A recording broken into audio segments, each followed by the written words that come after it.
Assalamualaikum warahmatullahi wabarakatuh.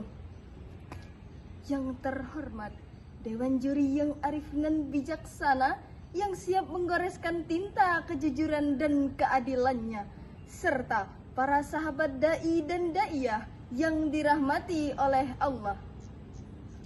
Di tempat yang suci, marilah kita panjatkan puji. Di tempat yang makmur, mari kita panjatkan syukur atas kehadirat Allah Subhanahu wa Ta'ala, Allah yang Maha Pengasih lagi Maha Penyayang, yang tak pernah pilih kasih dan tak pernah pilih sayang, yang kasih sayangnya selalu terkucur tak terbilang, sehingga kita semua dapat berkumpul, bertatap muka, beradu pandang dalam acara yang penuh dengan kasih sayang.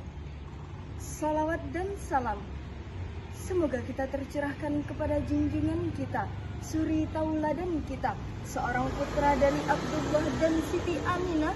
Siapa lagi kalau bukan Nabi Muhammad sallallahu alaihi wasallam. Sahabat da'i dan da'iyah yang dirahmati oleh Allah.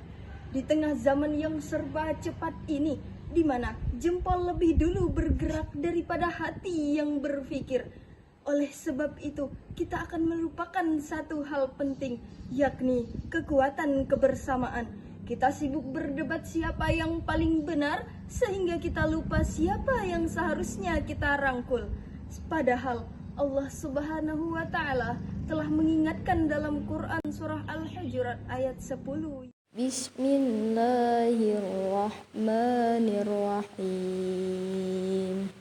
Innamal mu'minuna ikhwatun fa aslihu baina akhawaykum wattaqullaha la'allakum turhamun. Shadaqallahul azim.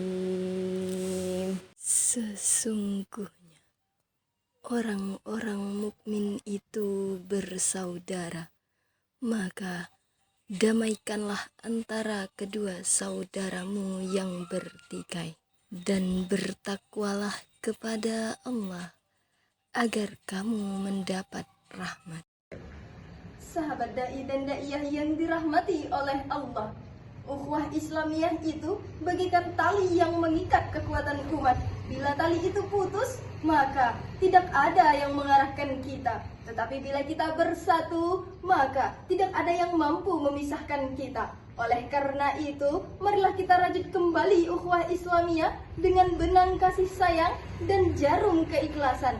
Karena dari persaudaraan yang kokoh akan lahir kekuatan yang teguh. Namun, ukhuwah tanpa dakwah bagaikan pohon tanpa akar. Dakwah bukan hanya sekedar berbicara di atas mimbar, melainkan bagaimana kita membawa nilai Islam dalam kehidupan sehari-hari.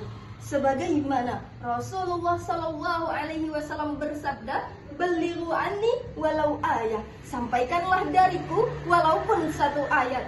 Artinya apa? Artinya kita semua dapat menjadi penjuru dakwah. Menjadi juru dakwah bukan mengharuskan kita fasih dalam berbahasa Arab, tetapi bagaimana kita bersuara ketika yang lain diam, dan bagaimana menghargai orang-orang yang berbeda pandangan. Namun, dakwah yang teguh tanpa kecerdasan intelektual tidaklah berguna. Kita sebagai umat Islam harus menjadi umat yang membaca, umat yang belajar, dan umat yang memahami. Sebagaimana firman Allah yang pertama turun yang berbunyi, Iqra, bacalah. Karena dengan ilmu kita bisa membedakan mana yang benar dan mana yang salah. Dan dengan ilmu pula kita bisa menemukan mana yang fakta dan mana yang dusta, serta membedakan mana yang iman dan mana yang nafsu.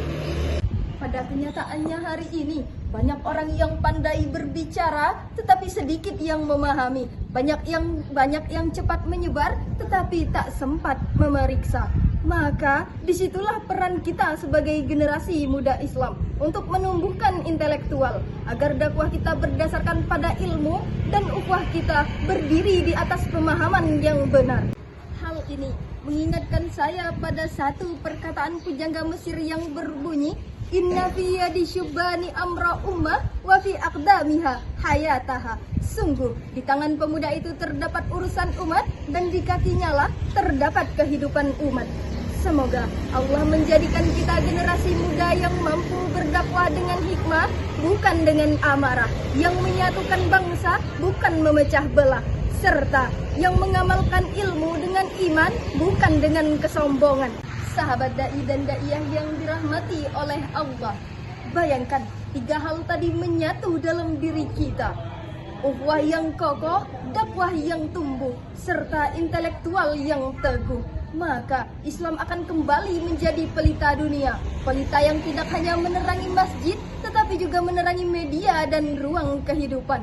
Karena dari hati yang teguh akan tumbuh persatuan, dari dakwah yang tulus akan lahir perubahan, dan dari ilmu yang bermanfaat akan melahirkan peradaban. Mungkin hanya ini yang dapat saya sampaikan, kurang dan lebihnya saya mohon maaf, kepada Allah saya mohon ampun. Jikalau ada sumur di ladang, bolehlah kita menumpang mandi. Jika ada perlombaan mendatang, bisa hubungi Delia kembali. Unzur maqala wala tanzur man qala. Saya Delia Wulandari, pamit undur diri. Wassalamualaikum warahmatullahi wabarakatuh.